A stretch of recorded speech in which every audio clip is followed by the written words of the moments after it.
Hey everybody, before you gonna start watching the video, a very quick note from me. Apparently, to add a simple clickable link inside the YouTube video, you have to be some special partner. I had no idea, and the entire practical guide was just pointing fingers different directions.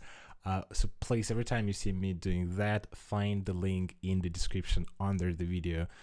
Please forgive me, I had no clue. Now please enjoy the guide.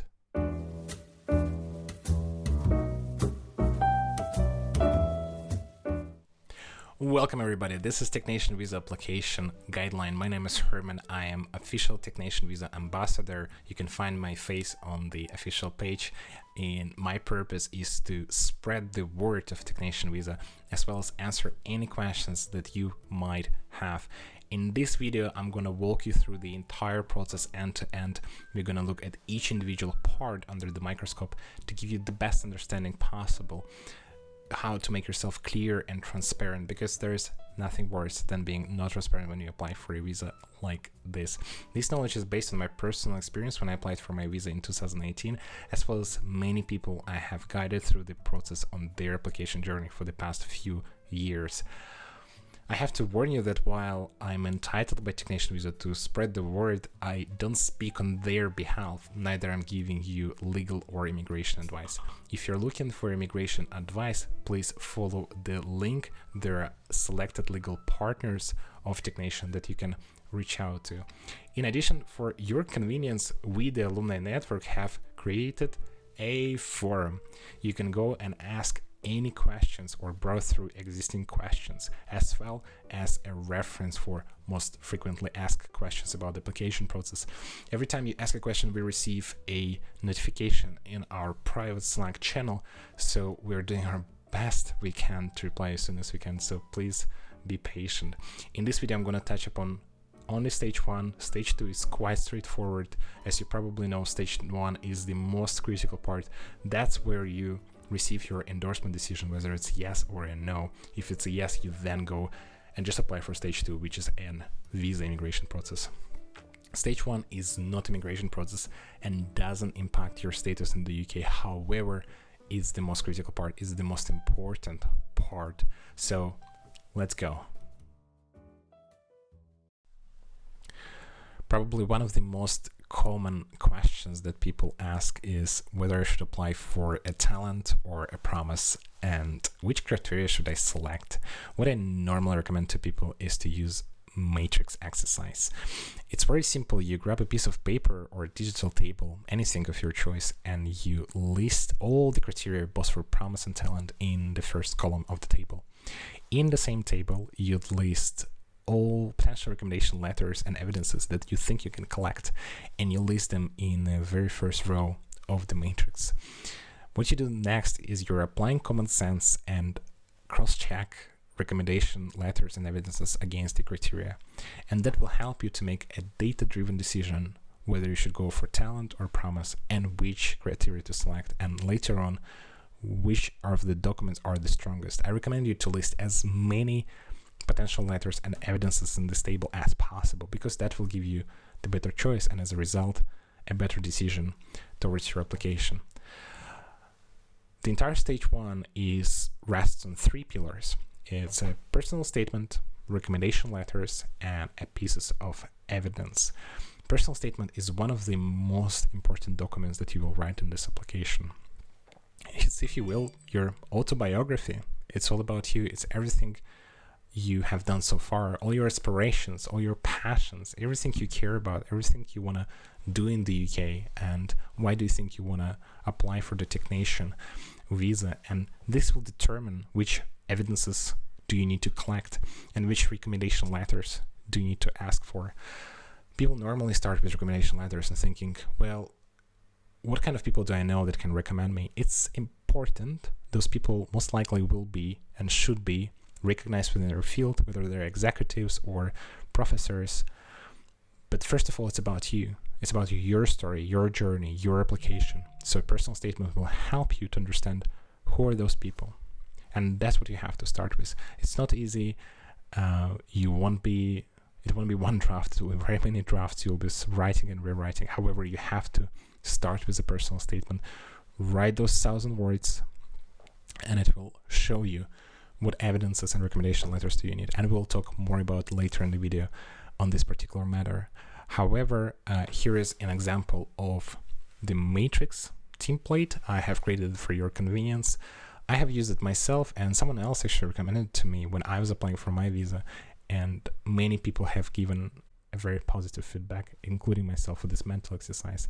It will help you to make a data-driven decision during your application. I strongly recommend you to encourage this, and give me any feedback if you have any. Now let's go to the next part.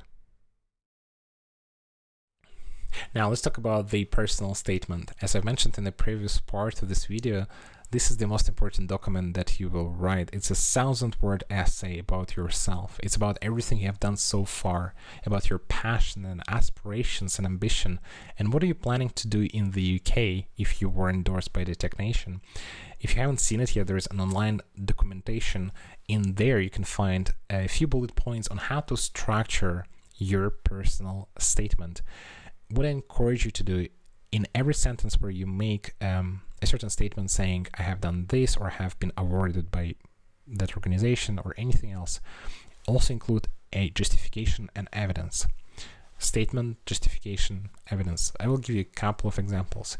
If you're a technical person and you have created an open source library, your sentence will sound something like this. I have created this library. It matters because thousands of people are using it. And as it's just evidence of this, there is a document that actually elaborates more on the open source library, everything it does, maybe screenshot from the GitHub page or Moment Central or whatever it is. For a business case, it would be, I have co-founded this healthcare startup. It matters because it saves lives. As an evidence of this is this letter from our industry expert, or maybe business overview of the product, and so on and so forth. This will help your personal statement to be clear, to be transparent. And this connection between the certain sentence and a document is extremely important. That's exactly what will help technician to connect the dots and make the decision. This is absolutely crucial. I can't stress this enough. In addition, in the past, when I have created my beautiful personal statement, it was bullet points and numbers, and it was formatted very well. I then headed to the technician visa portal and realized it's actually a form. You have to copy and paste your document inside the form. They do that because they have to validate that it's 1,000 words max. I anticipate something very similar. I don't have access obviously anymore, but I encourage you to actually log in early into the portal to see how it looks like. And it's also will actually remove the fear of unknown, and it will show you where the final act of your application will be happening and give you an idea what you will have to upload. Now let's move to the recommendation letters. Right, recommendation letters. You need to provide 3 of them from 3 different individuals in 3 different organizations. While you can find more details on recommendation letters and how to structure them and what exactly technician is looking for online in the guideline, I just want to touch base on a few common questions that people have about them. Number 1, can I provide a LinkedIn reference instead of the CV? Yes, you absolutely can. You can provide a LinkedIn reference in the footer. In addition, the person will elaborate on their experience on top of the letter in a few sentences, saying about their education, how they used to know you, and then they will elaborate on their personal experience with you. And that will be plenty. You don't need to provide CV anymore. Number 2, did the person have to be in the UK? No, they can be anywhere in the world. They shouldn't have any presence or business in the UK. They can, but they don't have to. So the most important thing, they know you personally, they know your work, and they are senior executive in their organization. Number 3, does the person still have to work at the same company where we used to work together? No, they could have left the company, that's fine too. They will just give a feedback only on this particular chapter of the history where they used to work with you, and that is acceptable. Last but not least, can I provide more recommendation letters in the pieces of evidence? Yes, you absolutely can. Just remember that 3 main recommendation letters carry a different nature. This is the main letters of endorsement from senior executives who are recognized in their field. This is the general feedback about yourself as a global talent, where the letters in the pieces of evidence carry more of a nature of a tactical proof of something, right? Whether you have raised the funds or a certain work that you have done or the event that you have organized is more tactical. So do not confuse them, but yes, you absolutely can provide more recommendation letters, regardless whether you're in business or engineering. One of the most common ways to prove something is the word of another human being. So that's absolutely understandable. I think I had about 3 or 4 letters of recommendation inside of my pieces of evidence. Now let's talk about the evidences. Pieces of evidence, that's the place to get really creative. There's no clear answer for what the pieces of evidence look like. It could be anything. If you've made a tech podcast, you can include a combined document of everything about the podcast, including the listeners and impact that they've made.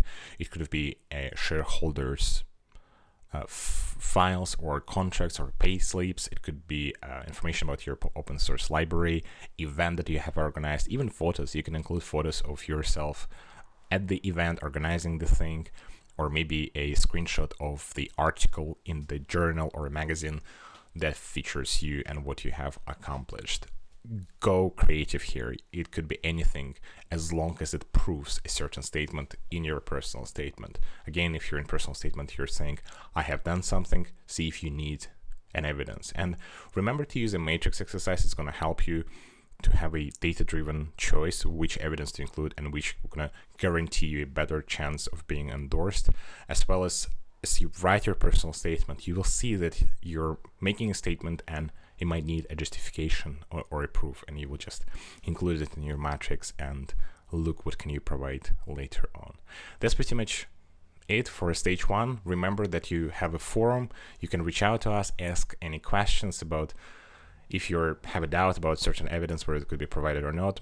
Ask us. We will try and help you out. Let's talk a little bit about stage 2 now. Hey guys, thank you so much for watching this video. I now run Q&A sessions every 2 weeks online. You can register here in the Eventbrite. The link is also in the bottom of the description. It's a Zoom session where you can join and ask me any questions you have about the visa application process, as well as hear questions from others. I hope to see you there.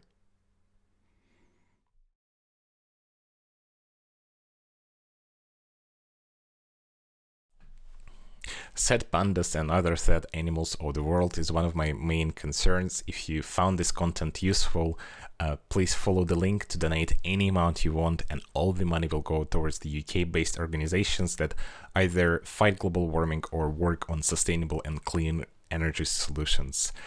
If you found this useful, you know what to do. Thank you.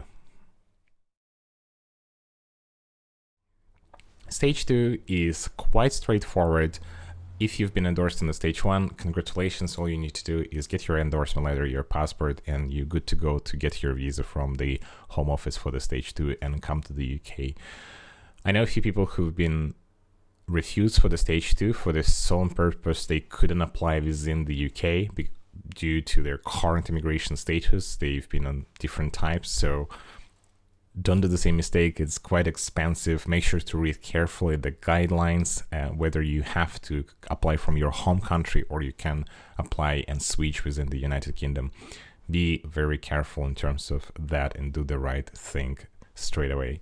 If you've been refused, you're given a choice to the appeal. In the appeal, you cannot provide more evidences. However, you can elaborate whether you disagree with the decision on a certain statement. If you have any questions, again, reach out on the forum. We will try to help you out. But however, if you have appealed and technician told you no, that will be the final decision. You can reapply with more evidence again, but that will mean paying more fees. I don't think there is any limitations on how fast you can reapply for the second time. However, you can do that. I wish you the best of luck in your application. Remember to reach out to us if you have any questions. I hope this video was useful. The very best of luck. Bye.